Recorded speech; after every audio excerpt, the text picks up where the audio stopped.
لوگوں پر جتنا اعتبار بھی ہو مگر ان کے لیے اپنی زندگی کے کمروں میں صرف مہمانوں والا کمرہ ہی کھولیں۔ جتنی ذہانت کسی کی بات کا جواب دینے کے لیے ضروری ہے، اس سے کہیں زیادہ ذہانت اس کی بات کو سمجھنے کے لیے ضروری ہے۔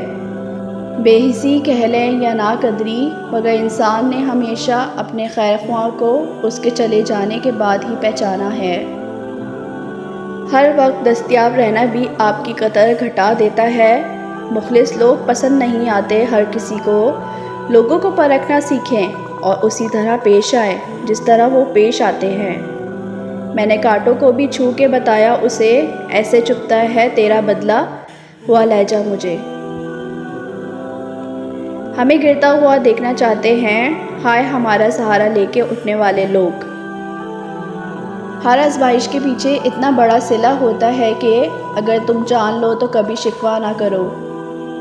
اور پھر اللہ حقیقت دکھا دیتا ہے ہر رشتے کی، ہر محبت کی، اور فرماتا ہے بتا کون ہے تیرا میرے سوا۔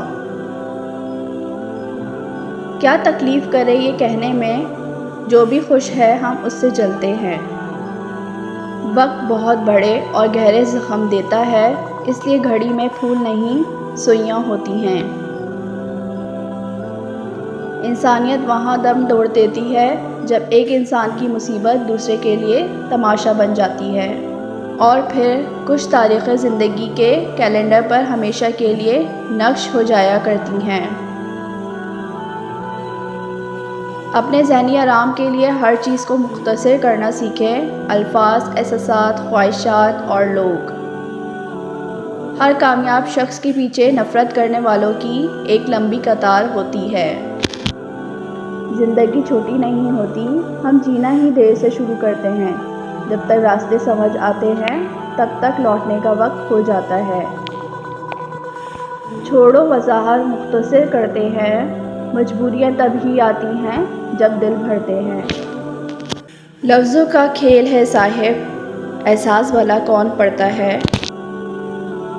بزرگ کہتے ہیں جب فصل رنگ بدلے تو اسے کاٹ لو، اور جب لوگ بدل جائے تو انہیں چھوڑ دو۔ ایسے ملا کرو کہ لوگ آرزو کرے، ایسے رہا کرو کہ زمانہ مثال دے۔